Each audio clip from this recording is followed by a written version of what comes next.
झेलम की नवा में जमीन के तनाज़ा पर दो ग्रुपों में तसादुम। छुरियों, कुल्हाड़ियों और असले से लैस मुसल्लह अफराद ने हमला करके मुखालफिन के 4 अफराद को शदीद जख्मी कर दिया। थाना चुटाला झेलम के इलाका गोरा सलीम में दो ग्रुपों के दरमियान जमीन के तनाज़ा चला आ रहा था, जिसका अदालत ने फैसला एक फरीक के हक में कर दिया और वो फरीक जमीन का कब्जा लेने के लिए पहुँच गया। मुखालिफ ग्रुप ने जमीन पर दोबारा कब्जा करने के लिए इन पर छुरियों, कुल्हाड़ियों और असला से लैस होकर हमला कर दिया और छुरियों के वार करके 4 अफराद को शदीद जख्मी कर दिया। इत्तला मिलने पर रेस्क्यू 1122 जाए वक़ुआ पर पहुंच गई और जख्मियों को तिब्बी इमदाद के लिए डिस्ट्रिक्ट हेडक्वार्टर अस्पताल झेलम मुंतकिल कर दिया। पुलिस थाना चुटाला ने जाए वक़ुआ पर पहुंचकर तफ्तीश शुरू कर दी।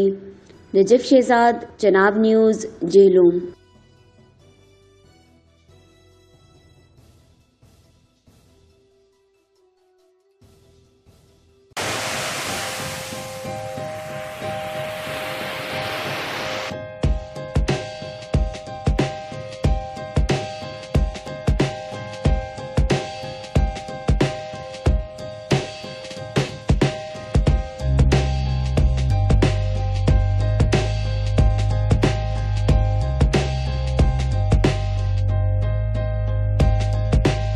हर खबर पर पहली नजर सिर्फ चनाब न्यूज पर।